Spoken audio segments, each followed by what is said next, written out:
Hello tout le monde et bienvenue sur la chaîne du JDV. On se retrouve aujourd'hui pour une vidéo extra méga giga calme. Aujourd'hui on va parler de mes 4 dernières années qui ont été très mouvementées. Il s'est passé énormément de choses. Alors pourquoi je vais vous en parler? Parce que je reçois des messages quasiment tous les jours me demandant pourquoi je suis au Canada, pourquoi je suis allé en Australie, pourquoi je suis allé à Bali, qu'est-ce que je vais faire après le Canada, est-ce que je vais rester vivre au Canada, etc, etc. Donc dans cette vidéo on va prendre le temps d'expliquer tout de A à Z, mes 4 dernières années, qu'est-ce qui s'est passé, en plus de juste faire une vidéo dans laquelle je vous dévoile un peu ma vie. J'espère surtout pouvoir aider des personnes qui sont un peu perdus, vers 15-16 ans, qui savent pas trop quoi faire plus tard. Est-ce qu'ils ont déjà une idée de métier? S'ils en ont pas, est-ce que c'est grave ou non? Est-ce qu'il faut voyager? Est-ce qu'il faut travailler? Est-ce qu'il faut faire des études? Tout ça dépend vraiment de chacun. Chacun pense différemment et voit les choses différemment. Mais aujourd'hui, en vous racontant mon expérience, j'espère pouvoir en aider certains à prendre leurs décisions. Alors ce que je vais vous raconter les amis, c'est vraiment très spécial pour moi. C'est la première fois que j'en parle. Je vais parler de mon ex, etc. parce que ça a un rapport sur ce que j'ai fait plus tard. Et est-ce que j'ai regretté ou non? Est-ce qu'il faut le faire ou non? Parce qu'il y a forcément plein de gens qui sont dans les mêmes problèmes que moi j'étais à l'époque. Est-ce qu'il faut rester en couple? Est-ce qu'il faut voyager? Est-ce qu'il faut tout quitter pour sa copine? Est-ce qu'il faut justement se dire qu'on en aura d'autres plus tard, etc, etc. Aujourd'hui on est là pour répondre à toutes ces questions en vous racontant mon passé, en espérant que ça vous serve à vous. Tout commence en 2016, j'étais en bac technologique hôtellerie, c'est-à-dire que je faisais de la cuisine, du service, de l'hébergement, donc je faisais un peu tous les domaines de l'hôtellerie-restauration. Je passe donc mon bac en juin et je l'ai. Félicitations, bravo, merci. Ensuite j'ai pour projet de partir en vacances avec des potes au mois d'août, sauf que pour ça il faut de l'argent. J'avais 18 ans, j'avais pas forcément beaucoup d'économies, donc je me dis ok, je vais travailler pendant un mois, tout le mois de juillet pour me faire de l'argent, travailler en tant qu'extra en restauration et après je pourrais partir en vacances avec cet argent. C'est ce que je fais, je trouve un restaurant, une brasserie qui veut bien m'embaucher, tout se passe super bien. J'avais pas forcément une grosse connaissance en cuisine parce que j'avais fait un bac technologique, donc j'avais des bases dans tous les domaines, mais j'étais pas vraiment fort en cuisine ou pas vraiment fort en service, etc.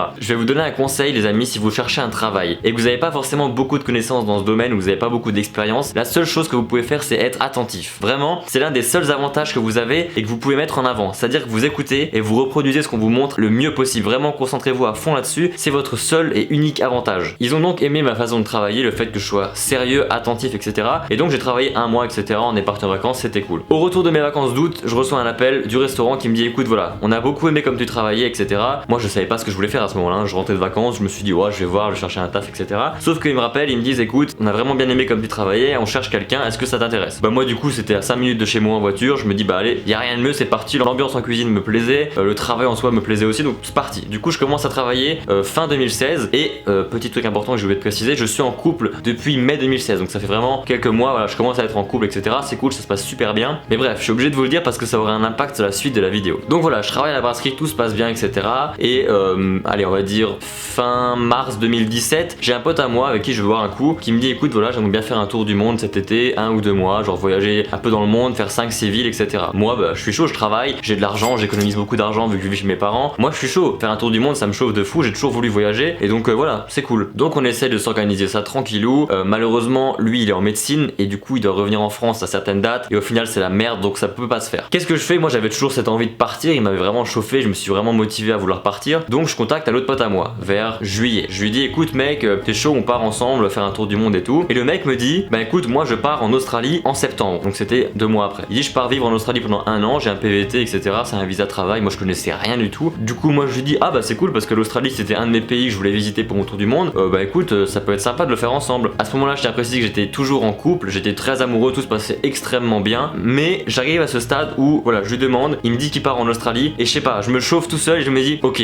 mec je pars avec toi en septembre. Sauf que du coup c'est partir pendant 1 an, tu vois, toi ça fait déjà 1 an quasiment que t'es en couple avec ta copine, mais ton pote il te propose de partir 1 an à l'étranger. Sur le coup j'ai pris une décision hyper rapide, c'est à dire que le matin par exemple il m'a dit qu'il partait en Australie, le soir j'ai acheté mon visa. J'étais vraiment déterminé comme jamais à partir, à faire quelque chose de nouveau. Dans le fond j'étais vraiment super heureux avec ma copine, mais elle habitait quand même à 1h15 de route de chez moi, donc la plupart du temps j'étais seul, j'étais chez moi dans mon petit village de 600 habitants, je bossais, je rentrais chez moi, je bossais, je rentrais chez moi, ma vie était vraiment en fait nulle. À ce moment là je m'en suis rendu compte par la suite que ben ma vie était naze, mais sur le coup quand t'es dedans et que t'as jamais vu autre chose tu t'en rends pas forcément compte, tu vois, c'est la vie normale en fait. Donc je décide de le suivre, et là il faut forcément annoncer à ta copine que tu vas partir en Australie pendant 1 an, alors que le soir d'avant ton plus gros projet c'était d'aller manger au restaurant le mardi soir, tu vois. Mais je lui annonce la nouvelle, forcément elle le prend mal dans le sens où elle se dit ben tu me laisses toute seule, etc. Alors pourquoi elle a pas pu me suivre? Bah c'est très simple, elle avait pour objectif de faire des études en vétérinaire et donc c'est 5-6 ans en France parce que c'est ce qu'il y a de mieux, etc. Bref, vous connaissez la musique. À ce moment là il y a 2 options qui se proposent à moi. La première c'est de casser, donc d'arrêter la relation ici pour que quand je parte, eh ben, je puisse faire ma vie tranquillement là-bas et elle puisse refaire sa vie en France. Et la deuxième option c'est de rester en couple à distance. Les amis, je tiens vraiment à vous dire qu'il n'y a pas de meilleur choix, les deux choix sont très difficiles parce que arrêter une relation juste parce que tu pars alors que tu l'aimes encore, c'est hyper dur. Mais rester en couple avec quelqu'un à distance pendant un an, c'est extrêmement dur aussi. Il y a même pas le fait de se tromper, etc. Quand tu fais confiance à la personne, il y a aucun souci. Le seul problème, c'est que c'est difficile. T'as envie de la voir et pendant un an, bah, t'es que en train de t'appeler, envoyer des messages, voir sa tête, mais tu peux rien faire. Tu peux avoir zéro contact et vraiment, c'est hyper frustrant. C'est une frustration, franchement, que je m'étais pas imaginé. Je savais que ça allait être dur, mais pas à ce point. Donc, si vous avez des relations à distance et que vous avez la possibilité de peut-être mettre en pause ou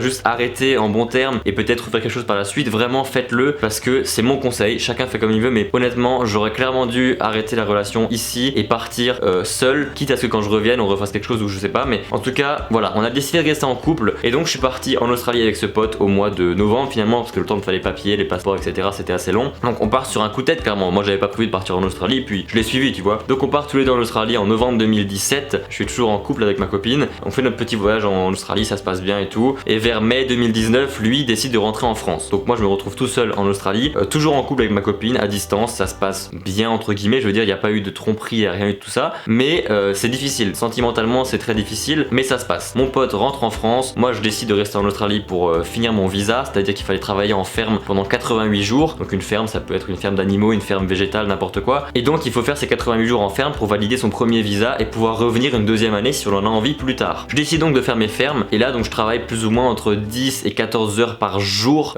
dans une usine de mandarines, oranges, etc. On trie les oranges, etc. Et donc je travaillais beaucoup.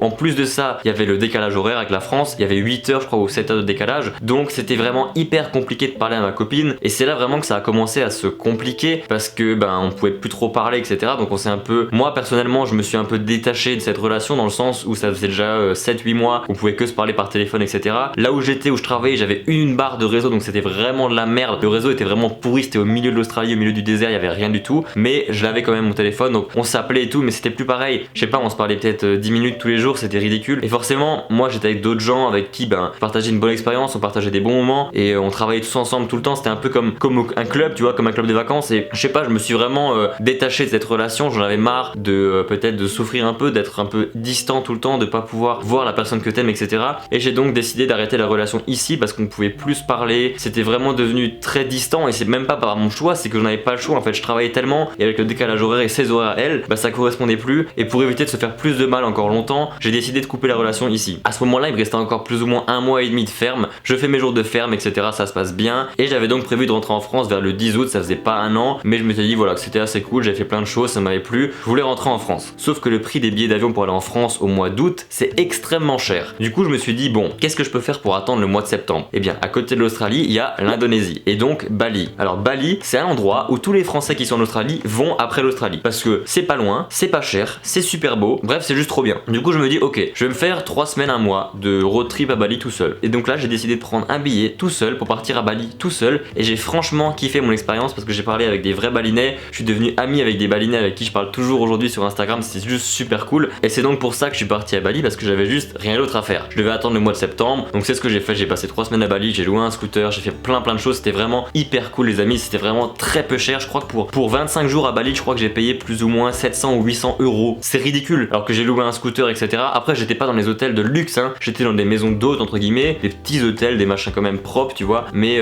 franchement, c'était hyper cool. J'ai vraiment adoré cette expérience. Et donc après, je suis rentré en France. Et au moment où je suis rentré en France, les amis, j'ai jamais autant été en bad trip de toute ma vie. Parce qu'en fait, tu passes d'un stade où t'es autonome, tout seul, tu fais plein de choses de ta vie, t'as toujours des petits challenges. Chaque jour, t'as un autre petit challenge à affronter dans un pays que tu connais pas. Puis tu rentres en France où tout est facile, entre guillemets. Tu rentres chez tes parents. En 2 jours, t'as acheté une voiture. En 3 jours, t'as trouvé un travail. Et il y a zéro difficulté en fait. C'est ça le problème. Et c'est pour ça que je me suis ennuyé et que j'ai vraiment badé de fou. Et donc, je finis 2018 en travaillant pour mon beau-père, etc. dans le BTP.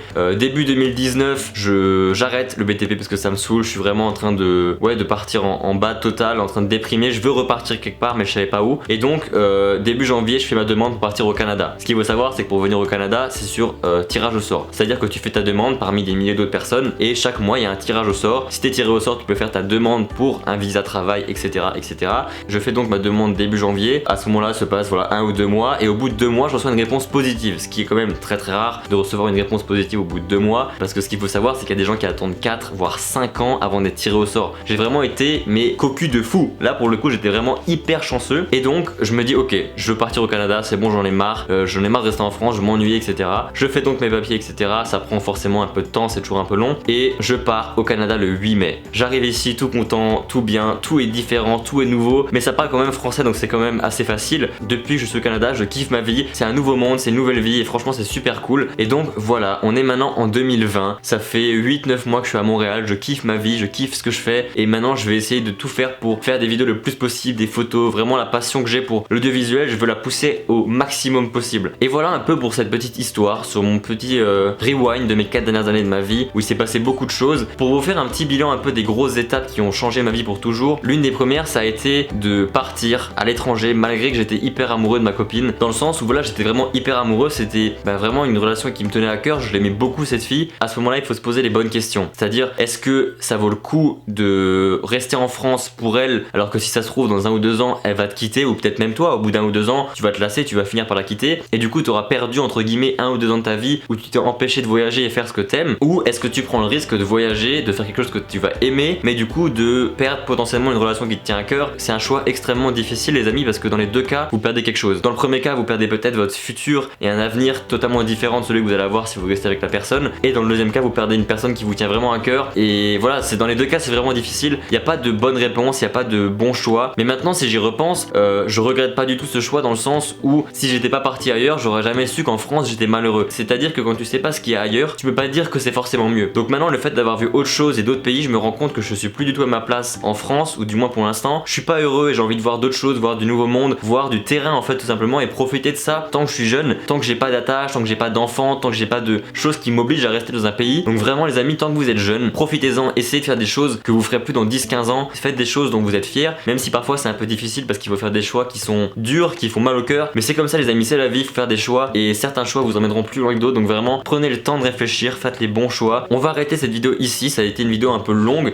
ça fait du bien, un peu juste de parler à cœur ouvert entre guillemets, voilà, partager un peu mon expérience en espérant que ça ait pu en aider certains d'entre vous dans vos choix, dans votre avenir. Voilà, j'espère en tout cas que ça vous aidera. Voilà les amis, c'est donc la fin de cette vidéo. Si vous l'avez aimé, n'hésitez pas à lâcher un petit pouce bleu et à vous abonner à la chaîne si c'est pas déjà fait. Dites-moi également en commentaire si vous avez peut-être des questions. Moi je suis là pour répondre, je réponds à tous les commentaires. Est-ce que vous avez peut-être déjà vécu ça ou un truc similaire? Est-ce que vous avez voilà, besoin d'une aide extérieure, ou j'en sais rien? Vraiment dites-moi ce que vous voulez dans les commentaires, je suis là pour y répondre les amis avec plaisir. Sur ce les amis, c'était la chaîne du JDV, je vous dis à la prochaine pour une nouvelle vidéo. Ciao tout le monde, see you.